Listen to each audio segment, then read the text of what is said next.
نبی صلی اللہ علیہ وسلم نے فرمایا انسان اللہ سے دعا مانگتا ہے، زندگی بھر مانگتا رہتا ہے، اور اللہ زندگی بھر دعاؤں کو قبول کرتے رہتے ہیں، لیکن اس کو نظر نہیں آ رہا ہوتا،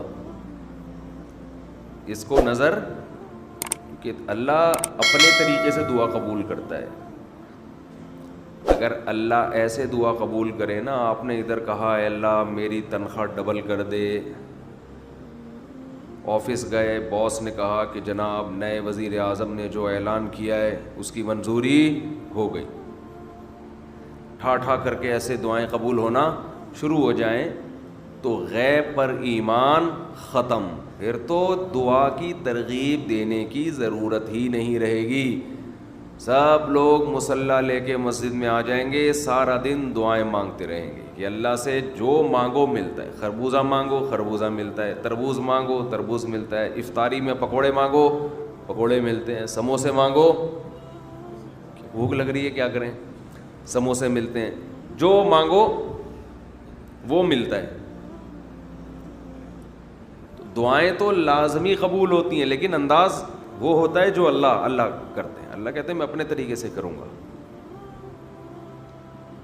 اب اس کی بڑی لمبی چوڑی تفصیل ہے کہ کیسے قبول ہوتی ہے۔ بعض دفعہ جو چیز مانگ رہے ہیں اللہ وہی دے دیتا ہے آپ کو، بعض دفعہ اس کا متبادل دے دیتا ہے، آلٹرنیٹ دے دیتا ہے، بعض دفعہ نہ آلٹرنیٹ دیتا ہے نہ وہ چیز دیتا ہے، کوئی مصیبت آنے والی ہوتی ہے، اس دعا کی برکت سے اس مصیبت کو ٹال دیتا ہے۔ آپ اپنے بیٹے کے لیے بچی کے لیے دعا مانگ رہے ہیں اس کو ٹھیک کر دے، وہ ٹھیک نہیں ہوئی لیکن دوسری نے بیمار ہونا تھا، اللہ نے اس سے وبا کو ٹال دیا۔ تو جن کا غیب پر ایمان ہوتا ہے وہ تو مانگتے ہیں، اللہ سے مانگتے ہیں۔ پتہ ہے بھائی یہ ہو نہیں سکتا کہ جس خدا نے کہا ہے کہ میرے سامنے ہاتھ اٹھاؤ، حدیث میں آتا ہے اللہ میں اتنی غیرت ہے کہ جب کوئی اللہ کے سامنے ہاتھ اٹھا کے مانگتا ہے تو اللہ کو خالی ہاتھ لوٹاتے ہوئے حیا آتی ہے۔ بڑے سیٹ کے پاس کوئی بھکاری جائے اور پیسے مانگے اور وہ اس کو دھتکار دے تو بھکاری کہے گا نا یار نام تو بڑا سنا تھا آپ کا، بڑے سخی ہو۔ تو اللہ کو حیا آتی ہے کہ ان ہاتھوں کو خالی لوٹائے، دیتا ہے لازمی۔ تبھی ہم نے اہل اللہ کو دیکھا ہے کہ مانگتے بہت ہیں، بڑی لمبی لمبی دعائیں مانگتے ہیں۔ لوگ ان کو بے وقوف سمجھتے ہیں کہ یار یہ ہر وقت مصلی پہ دعائیں مانگتے رہتے ہیں لمبی لمبی، ملتا تو کچھ ہے نہیں۔ انہیں پتہ ہے کہ یہ بہت ملتا ہے اللہ سے مانگنے سے، لیکن اللہ کا انداز ایسا ہوتا ہے کہ صرف وہ مانگیں جن کو غیب پر یقین ہے۔ یعقوب علیہ السلام ساری زندگی مانگتے رہے اللہ تعالیٰ سے،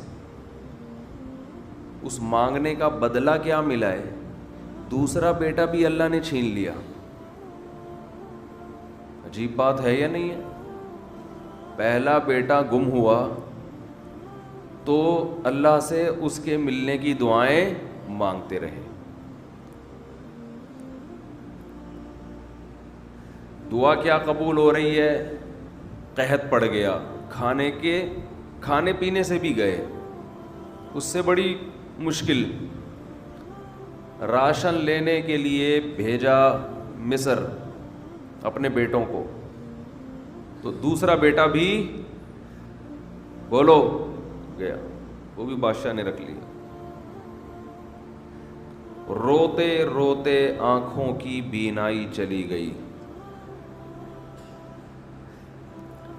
آپ کی اولادیں آپ سے کیا کہنے لگیں؟ تاللہ تفتأ تذکر یوسف، اللہ کی قسم آپ یوسف کو ابھی تک یاد رکھا ہوا ہے، حتی تکون حرضا او تکون من الہالکین، آپ کی جان نہ چلی جائے۔ تو زبان سے یہ نہیں کہا کہ میں اللہ سے مانگ مانگ کے تھک گیا ہوں لیکن اللہ دینے کے لیے تیار نہیں ہے، میرا تو دوسرا بیٹا بھی گیا۔ جب دوسرا بیٹا بھی گیا ہے نا، اس وقت یہ الفاظ کہیں کہ آنکھوں کی بینائی چلی گئی، گھر والے کہنے لگے کیا آپ کو ابھی تک یاد ہے؟ کچھ چیزیں غیر اختیاری ہوتی ہیں، اپنے اختیار سے غم کو سوچنا یہ شریعت میں جائز نہیں ہے، لیکن کچھ چیزیں انسان کے اختیار میں نہیں ہوتی۔ وہ غم جو آپ کے اختیار میں نہیں ہے اس پہ آپ کو گناہ نہیں ملتا، بلکہ صبر پہ ثواب ملتا ہے۔ شریعت میں حکم یہ ہے کہ غم کو بھول جاؤ، اس کو ایک ہی چیز کو لے کے مت بیٹھے رہو۔ لیکن حضرت یعقوب علیہ السلام کو اپنے بیٹے سے اتنی محبت ظاہر ہے اس بیٹے میں بہت ساری خصوصیات تھیں، وہ جانتے تھے کہ اللہ ان کو پیغمبر بنائے گا، کہ اتنے عرصے کے بعد بھی آپ کے دل سے غم نہیں نکلا، لیکن اس غم کو لے کر زندگی گزار دی، کسی کے سامنے اللہ کی شکایت نہیں کی کہ میرے ساتھ کیا ہو رہا ہے۔ اور دعا قبول کیسے ہو رہی ہے کہ دوسرا بیٹا بھی گیا، بیٹوں نے آ کے بتایا کہ آپ کے بیٹے نے چوری کی تھی جس کی وجہ سے بادشاہ نے اس کو رکھ لیا۔ قال بل سولت لکم انفسکم امرا، باپ نے کہا تم نے جیسے پہلے ایک کہانی گڑھی تھی دوبارہ سے ایک کہانی گڑھ لی ہے۔ حالانکہ اس دفعہ بیٹے سچ بول رہے تھے، چوری تو نہیں کی تھی لیکن الزام لگا تھا چوری کا۔ تو یعقوب علیہ السلام نے دوسرے بیٹے کے جانے پہ ایک لفظ ناشکری کا زبان سے نہیں نکالا، بلکہ کیا کہا؟ انما اشکو بثی وحزنی الی اللہ وَأَعْلَمُ مِنَ اللَّهِ مَا لَا تَعْلَمُونَ، میں اپنا غم تمہارے سامنے بیان نہیں کرتا، صرف اللہ کے سامنے بیان کرتا ہوں، اور اللہ کے بارے میں وہ کچھ جانتا ہوں جو تم نہیں جانتے۔ کیا مطلب؟ وہ مجھے تسلی دے رہا ہے، اس میں خیر ہوگی، ہمارا کام ہے مانگنا، ہم بھکاری ہیں۔ یہ تو ملحد اور خدا کے منکر لوگ ہیں جو مسلمانوں کا مذاق اڑاتے ہیں کہ یہ دعائیں مانگتے ہیں اور ان کو ملتا کچھ نہیں ہے۔ او بھائی ہمیں اس سے غرض ہی نہیں ہے کہ رب کیسے دے رہا ہے،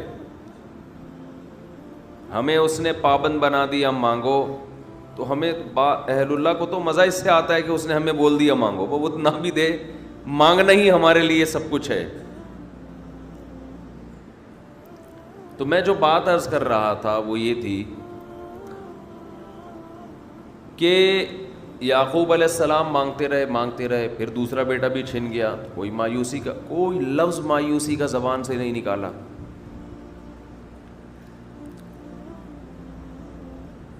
تو حدیث میں آتا ہے کہ ایک بندہ مسلسل دعا مانگتا ہے اور اللہ قبول کرتا ہی رہتا ہے، یہاں تک کہ یہ بندہ ایک دن زبان سے ایک لفظ نکالتا ہے، کیونکہ اس کو قبول ہوتے ہوئے نظر نہیں آ رہی ہوتی نا دعا، یہ زبان سے کیا لفظ نکالتا ہے کہ میں دعا مانگتا ہوں مگر اللہ قبول بولو نہیں کرتا۔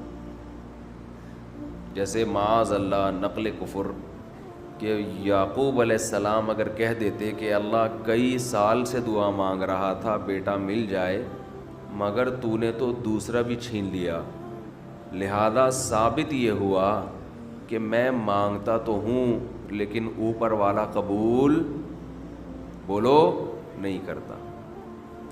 اگر یہ لفظ زبان سے نکالتے جیسے کہ آج کل لوگ نکالتے ہیں زبان سے،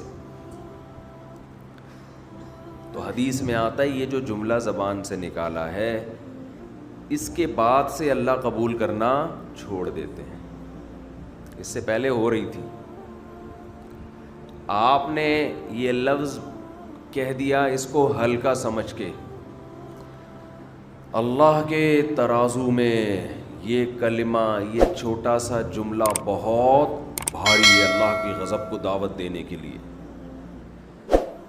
اللہ کہتے ہیں مجھے تانا دے دیا کہ میں قبول نہیں کرتا.